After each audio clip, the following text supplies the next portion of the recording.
AI is everywhere. It optimizes, it anticipates, it scales, and yet, most transformations hit a wall, not a technology wall, a human one. Fragmented data, disconnected systems, teams left behind. The challenge of Industry 4.0 is not technological, it's systemic.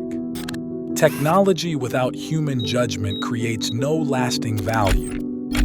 A machine can perform an action. Only a human can give it meaning. The more powerful the tools become, the more strategic the role of the engineer.